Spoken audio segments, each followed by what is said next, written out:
Assalamu alaikum students, this is me Rubam Malik here, your zoology teacher with our new lecture that is organic molecules.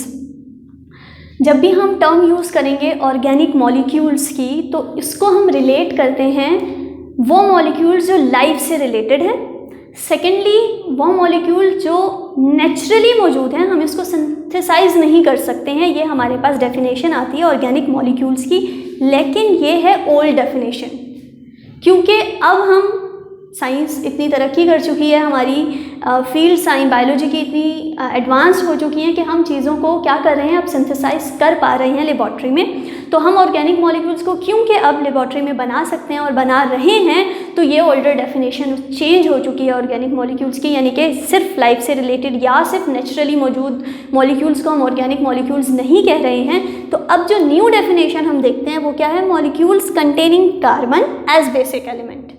यहाँ तक की बात हम पहले भी कर चुके हैं कि जब भी हम ऑर्गेनिक मॉलिक्यूल्स की बात कर रहे हैं, ऑर्गेनिक केमिस्ट्री की बात करते हैं, तो कार्बन हमारे माइंड में ऑर्गेनिक केमिस्ट्री के साथ ही कार्बन फ़ौरन से हमारे माइंड में आ जाता है। ठीक है, carbon and carbon containing molecules, और वो हमने डिस्कस किए थे कि उसमें हमारे पास क्या है, हाइड्रोजन है सबसे मेन, हमारे पास कार्बन के बाद हाइड्रोजन आ जाता है, और उसके बाद आपके पास बाकी भी है, नाइट्रोजन भी है, सल्फर भी है, फॉस्फोरस भी है, राइट।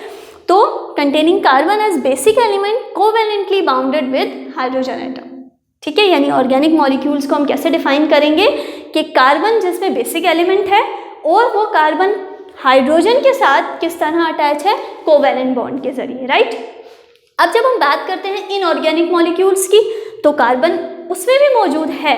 ठीक है, जैसे कार्बाइड्स हैं, कार्बन डाइऑक्साइड है, वो ऑर्गेनिक में नहीं आते हैं हमारे पास, लेकिन कार्बन तो उनमें मौजूद है। तो यहाँ हम बात करते हैं which do not contain carbon as basic element. यहाँ कार्बन बेसिक एलिमेंट के तौर पर मौजूद नहीं है, और in which hydrogen is not directly bonded with carbon, और ना ही हाइड्रोजन उसमें कार्बन के साथ डायरेक्टली बॉन्डेड है। ये इन दोनों का डिफरेंस है, ये इन दोनों की, मतलब ऐसा नहीं हम कह सकते कि ऑर्गेनिक है तो ही कार्बन उसमें मौजूद है, इनऑर्गेनिक में कार्बन एलिमेंट का कोई लेना देना नहीं है, ऐसा कुछ भी नहीं है। बस यहाँ कार्बन बेसिक एलिमेंट है और वो कोवेलेंटली बॉन्डेड है किसके साथ, हाइड्रोजन के साथ, राइट। चलें अब हम आगे बढ़ते हैं अपने इन दो टर्म्स की तरफ, जो कि है आपके पास कंडेंसेशन एंड हाइड्रोलाइसिस। अब इसको स्टडी करने से पहले इसका थोड़ा सा हम बैकग्राउंड देखते हैं। देखिए, हमारे पास जो हमारा सेल है वो बहुत सारे मॉलिक्यूल से मिलकर बना हुआ है। ठीक है, बहुत सारे उसमें एलिमेंट हैं, बहुत सारे ऑर्गेनिक मॉलिक्यूल्स हैं, यानी हमारी लाइफ, हमारे पूरी बॉडी, किसी भी लिविंग ऑर्गेनिज्म की बॉडी में बहुत सारे मॉलिक्यूल्स मौजूद हैं। अब वो माइक्रो भी हैं, माइक्रो मॉलिक्यूल्स भी हैं यानी छोटे भी हैं, और मैक्रो मॉलिक्यूल्स भी हैं यानी कि लार्जर मॉलिक्यूल्स भी हैं, राइट। हमारी बॉडी को जो एनर्जी चाहिए होती है, या सेल की तमाम एक्टिविटीज़ को जो एनर्जी प्रोवाइड होती है, वो किसके थ्रू होती है, वो एटीपी के थ्रू होती है, जो कि एक आपके पास एडिनोसिन ट्राइफॉस्फेट मॉलिक्यूल है। उसकी डिटेल हम डिस्कस करेंगे जब उसका टॉपिक आएगा। लेकिन हमारी बॉडी को एनर्जी जो चाहिए होती है वो हमेशा मिलती है कब, जब लार्जर मॉलिक्यूल्स क्या होते हैं, टूटते हैं, उनकी ब्रेकडाउन होती है। ठीक है, और इस तरीके से हमारी बॉडी में और बहुत सारे रिएक्शंस हो रहे हैं जिसमें चीज़ें बन रही हैं, प्रोटीन्स का बनना, ठीक है, लिपिड्स का बनना, सेम प्रोटीन्स का या कार्बोहाइड्रेट्स का टूटना। तो मतलब हमारी बॉडी में क्या है, मेटाबॉलिज्म का वर्ड हम इसके लिए यूज़ करते हैं बेसिकली। ठीक है, मेटाबॉलिज्म, टूटने और बनने का अमल। जब हम मेटाबॉलिज्म की बात करते हैं तो हमारे पास दो टर्म आ जाती हैं, सिंथेसिस एंड ब्रेकडाउन। जब हम सिंथेसिस की बात करते हैं तो हम कहते हैं एनाबॉलिज्म, और जब हम ब्रेकडाउन की बात करते हैं तो हम उसको कैटाबॉलिज्म कहते हैं, राइट। तो मेटाबॉलिज्म, जो हमारी बॉडी का मेटाबॉलिज्म यानी हमारी बॉडी में बनने का अमल और टूटने का अमल होता है, जिससे हमें एनर्जी मिलती है और हमारी तमाम जो लाइफ की एक्टिविटीज़ हैं वो कंटिन्यू रहती हैं। अब जब हम बड़े मॉलिक्यूल्स की बात करें, हम उनको मैक्रो मॉलिक्यूल्स कह रहे हैं, छोटों को हम माइक्रो मॉलिक्यूल्स भी कह रहे हैं, या आप यूँ कह लें कि छोटे मॉलिक्यूल्स जो मिलकर जॉइंट होकर लार्जर मॉलिक्यूल्स बनाते हैं, वो छोटे मॉलिक्यूल्स कहलाते हैं मोनोमर्स। ठीक है, और जो बड़े मॉलिक्यूल्स बनते हैं वो कहलाते हैं पॉलीमर्स। माइक्रो मॉलिक्यूल्स या मैक्रो मॉलिक्यूल्स की जगह हम उस यूनिट को क्या कह रहे हैं, मोनोमर, और जो बड़ा यूनिट बनेगा, यानी बहुत सारे मोनोमर्स जब अटैच हो जाएंगे हमारे पास, तो जो हमारे पास मैक्रो मॉलिक्यूल बनेगा, या वो मैक्रो मॉलिक्यूल्स के लिए बहुत सारे मोनोमर्स यानी बहुत सारे पॉलीमर्स भी अटैच होते हैं, तो एक मैक्रो मॉलिक्यूल बनता है, तो उसको हम क्या कह रहे हैं, पॉलीमर्स। पॉली का मतलब ही मैनी होता है। ठीक है, पॉलीमर्स यानी बहुत सारे उसमें आपके पास मोनोमर्स मौजूद है। अब बात करते हैं हम इनके टूटने और बनने के हवाले से। तो यहाँ टर्म है आपके पास कंडेंसेशन, इसको हम रिलेट करें सिंथेसिस से, यानी ज्वाइनिंग ऑफ मोनोमर्स। मोनोमर्स जब, यानी स्मॉलेस्ट यूनिट, छोटे यूनिट्स जब क्या होंगे, मिलेंगे आपस में, तो वो क्या बनाएंगे, पॉलीमर्स बनाएंगे। क्लियर? अब ये है आपके पास एक मोनोमर है। अच्छा, यहाँ हम एग्जाम्पल ले लेते हैं मोनोमर की। मैं अमाइनो एसिड की एग्जाम्पल ले लेती हूँ। अमाइनो एसिड हमारे पास मोनोमर है किसका, प्रोटीन्स का, यानी बहुत सारे अमाइनो एसिड जब जुड़ते हैं तो क्या बनती है, प्रोटीन बनती है। कोई किसी भी तरह की प्रोटीन का स्ट्रक्चर बनता है हमारे पास। ठीक है, अभी हम किसी एक पर्टिकुलर प्रोटीन की बात नहीं कर रहे हैं, हम एक जनरल वे में बात कर रहे हैं कि मोनोमर्स जब मिलेंगे आपस में, और यहाँ मोनोमर्स की मैंने एग्जांपल ले ली अमाइनो एसिड्स की, जो कि मोनोमर्स किसके हैं, किसके स्मॉलेस्ट यूनिट है हमारे पास, मैक्रोमोलिक्यूल प्रोटीन्स के। ठीक है, तो ये मोनोमर्स मिले और इन्होंने क्या बनाया, पॉलीमर बनाया।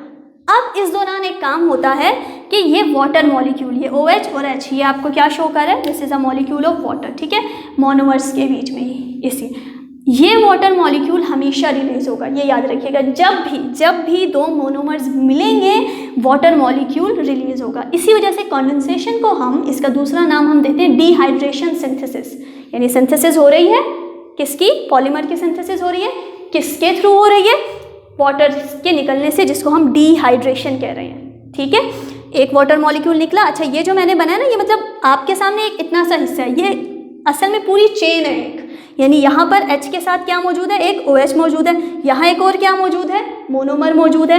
बिल्कुल इसी तरीके से ये चेन भी इसी तरह आगे बढ़ती जाती है। ठीक है, लेकिन हमने उसका एक हिस्सा लिया। अब ये वाटर निकला तो जाहिर सी बात है, अब यहाँ से वाटर, डिहाइड्रेशन सिंथेसिस हो गई, ये अटैचमेंट हो गया। अब ये मैंने एक जोड़ा है ना, अब यहीं आप अज्यूम कर लें कि यहाँ पर भी वाटर मॉलिक्यूल निकला तो नेक्स्ट मोनोमर अटैच है, यहाँ पर भी इसका एक वाटर मॉलिक्यूल निकला, नेक्स्ट मोनोमर अटैच है। तो क्या बन गई, मोनोमर्स की एक पूरी चेन बन गई। और जब मोनोमर की पूरी एक चेन बन गई तो वो क्या कहलाई, पॉलीमर्स कहलाई। यानी कि सिंथेसिस जो है, ज्वाइनिंग ऑफ मोनोमर्स, क्या कह रहा है, कंडेंसेशन। इसकी डेफिनेशन भी आप यही लिखेंगे, the joining of monomers with the release of a water molecule is called condensation, and the another name of this is dehydration synthesis. Why dehydration synthesis? Because whenever the two monomers attach, there is a release of water molecule. Clear? अब हम इसके बिल्कुल opposite पे आते हैं, hydrolysis पे। ये synthesis थी, ये ब्रेकडाउन है, टूटना। और जैसा कि मैंने कहा इसका ऑपोजिट है, तो कुछ भी नया नहीं हो रहा इसके अंदर, बिल्कुल इसके ऑपोजिट हम देख लेंगे। यहाँ पर अब क्या, यानी आपने इसको उलट कर देना है। मैंने ये जगह ऊपर बना दी, ऊपर वाली नीचे बना दी, इससे अलावा कुछ भी नहीं हुआ। ठीक है, तो ये पॉलीमर की चेन है। अभी मैंने सिर्फ दो बनाई है, अगर आप इसको हम इलोंगेट करें तो यहाँ पे भी मैं मोनोमर मोनोमर मोनोमर की लॉन्ग पॉलीमर की एक चेन बनी हुई हो। ठीक है, अब उस पॉलीमर को क्या होना है, टूटना है, राइट। तो क्या होगा, ब्रेकडाउन हो रही है। अब ब्रेकडाउन के दौरान क्या होना है, हाइड्रेशन, यानी वाटर मॉलिक्यूल क्या होगा, ऐड होगा। यहाँ पर देखिए वाटर मॉलिक्यूल क्या हुआ, ऐड हो गया, और ये दो मोनोमर्स के बीच में आ गया। ठीक है, आपने इन चीज़ों से कंफ्यूज नहीं होना। ठीक है, ये हमने आपको सिर्फ एक स्ट्रक्चर बना के बताया, सिर्फ एक हिस्सा बताया है। इसको अगर आप अज्यूम कर लें, ये लॉन्ग चेन है। ठीक है, बहुत सारे मोनोमर्स की चेन है, यहाँ M लिखा है, ये बेसिकली मोनोमर को रिप्रेजेंट कर रहा है। ठीक है, तो ये लॉन्ग चेन है, बिल्कुल इसी तरीके से ये भी लॉन्ग चेन है, लेकिन आपको सिर्फ एक हिस्सा बताया है कि हर स्टेप में ऐसा ही हो रहा है। जब भी दो मोनोमर जुड़ेंगे वाटर का मॉलिक्यूल रिलीज होगा, जब भी दो मोनोमर्स यानी पॉलीमर की चेन में ब्रेकडाउन होगा तो क्या ऐड होगा, वाटर का मॉलिक्यूल ऐड होगा। इस तरीके से ये यहाँ ऐड हो जाएगा। ठीक है, तो ये याद रखना है आपने, कंडेंसेशन और हाइड्रोलाइसिस, इनमें आपके पास डिफरेंस भी आ सकता है। इसमें आपके पास क्या नाम है, डेफिनेशन भी आ सकती है, या कई बार एक दफ़ा ऐसा भी हो सकता है कि सिर्फ ये डायग्राम बनी हुई हो और आपको कहा जाए कि आप आइडेंटिफाई करें कि ये कौन सा प्रोसेस है, तो आपको ये डायग्राम देखते ही पता लग जाना चाहिए। लेबलिंग हर सी बात है, ये नहीं होगी, ये डायग्राम देख के आपको आइडिया हो जाएगा दिस इज कंडेंसेशन, और ये डायग्राम देख के आपको आइडिया हो जाएगा कि ये क्या है, हाइड्रोलाइसिस है। ठीक है, so this is all about the condensation and hydrolysis. Thank you.